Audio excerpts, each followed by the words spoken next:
OK。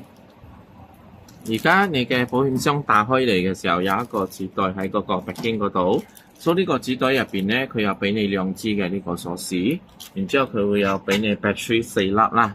OK， 你愛開佢放 battery 落去先至 set password 嘅。咁你開嘅時候咧，你就將呢個 rubber 掹出嚟，咁樣掹出嚟，然之後呢個鎖匙你就攝落去，攝晒落去，攝咗之後，你嘅鎖匙就轉向左邊。轉咗左邊，你冇放手，然之後右邊呢個 handle 你就轉去右邊，OK， 兩個一齊啦，即係鎖匙轉左 ，handle 轉右，然之後我哋就開咯。開咗之後，你就喺呢個位睇到我哋放 battery 噶啦。咁你呢個位放 battery 嘅時候，你就將佢入邊俾你嘅嗰個4粒嘅 battery 放落去。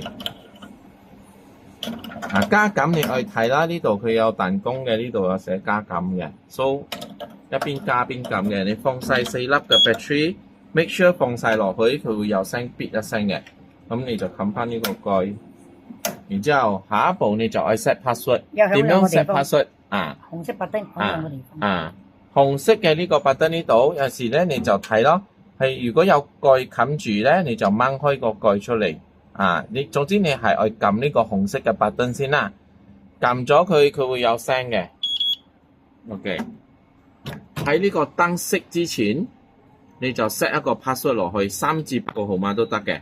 你 set 咗呢個 password 落去，然之後撳 A， 你就可以掹個鎖匙出嚟啦。咁咪鎖住咯。開嘅時候你就用你嘅密碼撳翻 A 嚟開咯。A 或者 B 都可以嘅，冇問題嘅。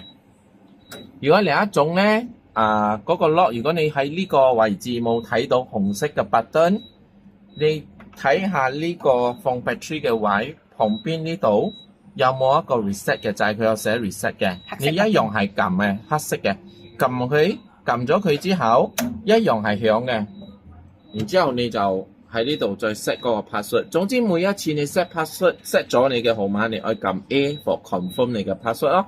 然之後你每一次開嘅時候，你就係用 password 撳翻 A 就可以開啦。